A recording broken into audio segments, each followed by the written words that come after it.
ഒരു നടൻ 5 പതിറ്റാണ്ട് 100-ലേറെ കഥാപാത്രങ്ങൾ. പറഞ്ഞു വരുന്നത് മമ്മൂക്കയെ കുറിച്ചാണ്. ഈ ഇടയ്ക്ക് റിലീസ് ചെയ്ത അല്ലെങ്കിൽ പബ്ലിഷ് ചെയ്ത ജേർണലിസ്റ്റിക് മാഗസിൻ ആയിട്ടുള്ള കാരവന്റെ ഫ്രണ്ട് പേജിൽ വന്നിട്ടുള്ള പിക്ചർ മമ്മൂട്ടിയെ കുറിച്ചാണ്.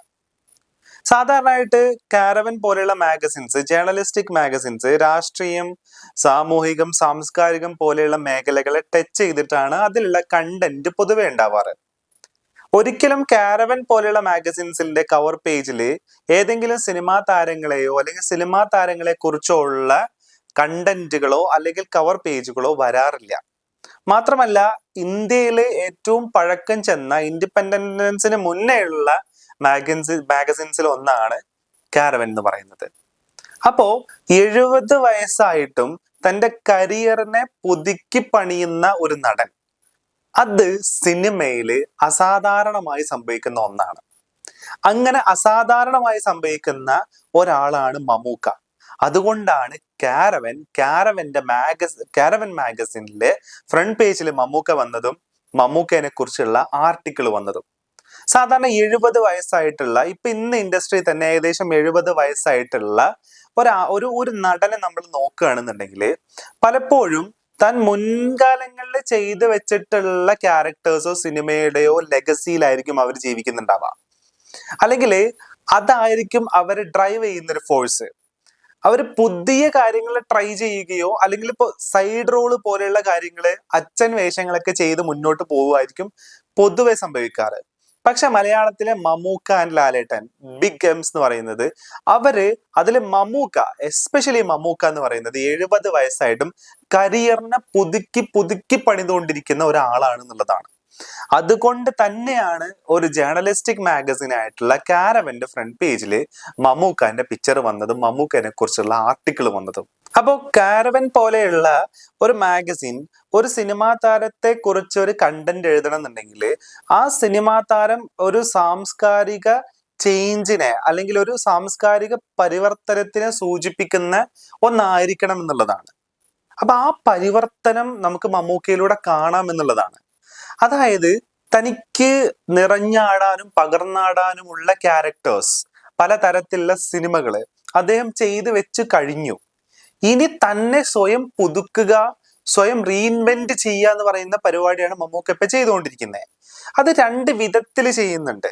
അതായത് ഒന്ന് ചൂസ് ചെയ്യുന്ന സിനിമ, ചൂസ് ചെയ്യുന്ന കഥാപാത്രങ്ങള് വളരെ ജനറൽ ആയിട്ടുള്ള മാസ് അപ്പിയറൻസ് ഉള്ള, പ്രത്യേകിച്ച് ഒന്നുമില്ലാത്ത കണ്ടന്റ് ഉള്ള സിനിമകളെയോ സ്ക്രിപ്റ്റിനെയോ അല്ല മമ്മൂക്ക ഈ ഇടയായിട്ട് ചൂസ് ചെയ്യുന്നത് നമുക്ക് കാണാം.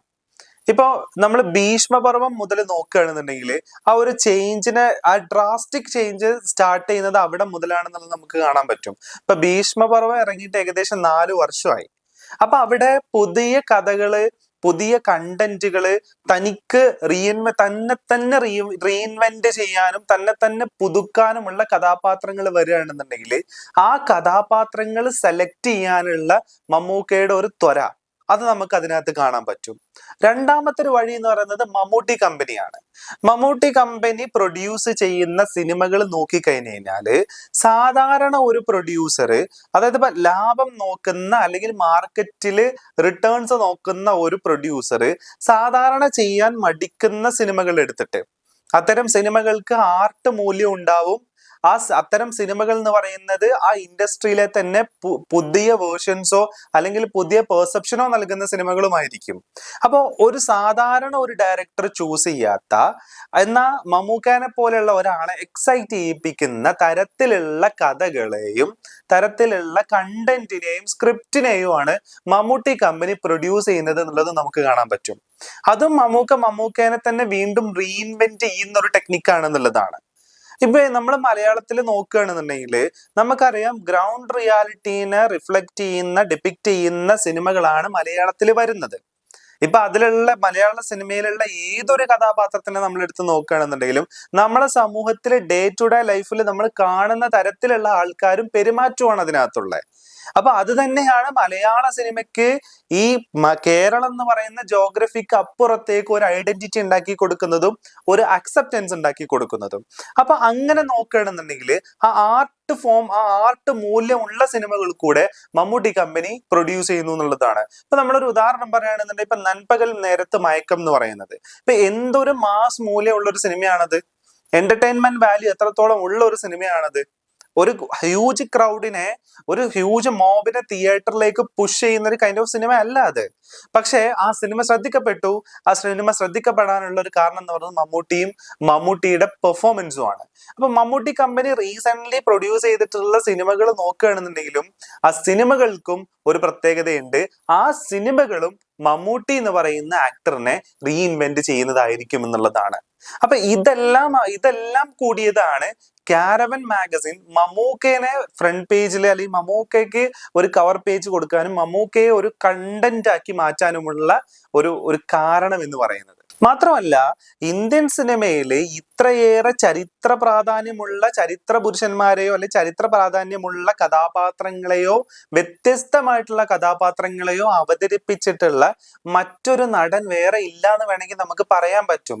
ഇപ്പൊ ഒരു എക്സാമ്പിൾ പറയുകയാണെന്നുണ്ടെങ്കിൽ ഇപ്പോ ചരിത്ര വ്യക്തിത്വങ്ങൾ അങ്ങനെ നോക്കുകയാണെന്നുണ്ടെങ്കിൽ ഡോക്ടർ അംബേദ്കറിനെ അവതരിപ്പിച്ചിട്ടുണ്ട്.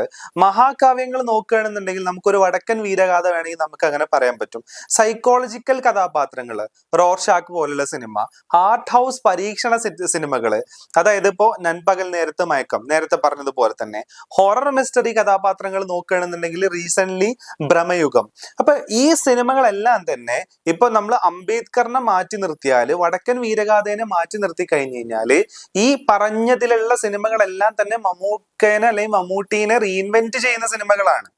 അപ്പോ ഇങ്ങനത്തെ വ്യത്യസ്തമായിട്ടുള്ള പലതരത്തിലുള്ള സമൂഹത്തിന്റെ എല്ലാ മേഖലകളെയും ടച്ച് ചെയ്ത് പോകുന്ന തരത്തിലുള്ള കഥാപാത്രങ്ങളെ ടച്ച് ചെയ്യുന്ന അല്ലെങ്കിൽ അത്തരം കഥാപാത്രങ്ങളെ എടുക്കുന്ന ഒരു നടൻ കൂടിയാണ് മമ്മൂക്ക എന്നുള്ളതാണ്. പിന്നെ നമ്മൾ പറയുകയാണെന്നുണ്ടെങ്കിൽ മമ്മൂട്ടീനെ വ്യത്യസ്തനാക്കുന്ന വേറൊരു 3 ഘടകങ്ങൾ എന്ന് പറയുന്നത് ഒരു മാസ് സൂപ്പർ സ്റ്റാർ ആണ്.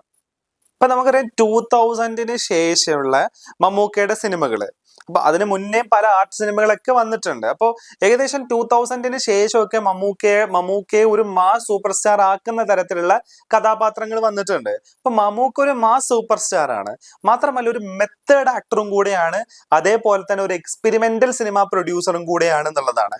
അപ്പോ സാധാരണയായിട്ട് ഈ 3 കാര്യങ്ങൾ ഒരുമിച്ച് വരുന്ന ഒരു നടൻ ഇന്ത്യൻ സിനിമയിൽ ഇല്ല, അല്ലെങ്കിൽ വളരെ വിരലിൽ എണ്ണാവുന്ന ആൾക്കാർ മാത്രമാണെന്ന് വേണമെങ്കിൽ നമുക്ക് പറയാൻ പറ്റും. ഇപ്പൊ ലാലേട്ടനെ നോക്കുകയാണെന്നുണ്ടെങ്കിൽ കൂടെ ലാലേട്ടൻ ഒരു ഇതേപോലെ തന്നെ എന്താ പറയാ ഒരു മാസ് ആക്ടറാണ്, മെത്തേഡ് ആക്ടിംഗ് ഉള്ള ഒരാളാണ്, പ്രൊഡ്യൂസറുമാണ്. പക്ഷെ ലാലേട്ടൻ പ്രൊഡ്യൂസ് ചെയ്യുന്ന സിനിമകൾ സാധാരണ രീതിയിലുള്ള കൊമേഴ്ഷ്യൽ പടങ്ങളാണ്. അവിടെ റീഇൻവെൻഷനെയോ അല്ലെങ്കിൽ അവിടെ പുതിയ പരീക്ഷണങ്ങൾക്കോ സ്കോപ്പ് കൊടുക്കുന്നുണ്ടോ എന്ന് ചോദിച്ചു കഴിഞ്ഞാല് മാർക്കറ്റ് വാല്യൂ നോക്കിയിട്ടാണ് ഈ പറയുന്ന ആശീർവാദ് സിനിമാസ് സാധാരണയായിട്ട് പ്രൊഡ്യൂസ് ചെയ്യാറുള്ളത്. പക്ഷെ മമ്മൂക്ക പ്രൊഡ്യൂസ് ചെയ്യുന്ന സിനിമകള് ഞാൻ നേരത്തെ പറഞ്ഞ പോലെ തന്നെ, അതായത് സാധാരണ ഒരു പ്രൊഡ്യൂസർ ഈവൻ ആശീർവാദ സിനിമ പോലും എടുക്കാൻ മടിക്കുന്ന തരത്തിലുള്ള കഥകളെയും കഥാപാത്രങ്ങളെയും സ്ക്രിപ്റ്റിനെയും ആണ് മമ്മൂട്ടി കമ്പനി പ്രൊഡ്യൂസ് ചെയ്യുന്നത് എന്നുള്ളതാണ്. അപ്പോ സാധാരണയായിട്ട് ഈ 3 പോയിന്റ്സ് ഒരുമിച്ച് വരുന്ന ഒരു നടൻ ഇന്ത്യൻ സിനിമയിൽ വളരെ കുറവാണെന്നുള്ളതാണ്. അപ്പൊ ഇതും മറ്റ് നായകന്മാരിൽ നിന്നും മറ്റ് ഇൻഡസ്ട്രിയിലുള്ള നടന്മാരിൽ നിന്നെല്ലാം മമ്മൂക്ക എന്ന് പറയുന്ന ഒരു വ്യക്തിനെ വ്യത്യസ്തനാക്കുന്ന ഒരു ഫാക്ടറാണ് എന്നുള്ളതാണ്. മാത്രമല്ല ഭ്രമയുഗം പോലെയുള്ള ഒരു സിനിമ, അതായത് ഈ കാലഘട്ടത്തിലും ബ്ലാക്ക് ആൻഡ് വൈറ്റിൽ ഇറങ്ങുന്ന ഒരു ഹൊറർ സിനിമ. അപ്പൊ ഇങ്ങനെ ഒരു ഐഡിയ ആയിട്ട് മുന്നോട്ട് പോകുമ്പോൾ തന്നെ what kind of crazy thought is this എന്നുള്ള ഒരു ഫീലിംഗ് ആണ് ആൾക്കാർക്ക് ഉണ്ടാവുക.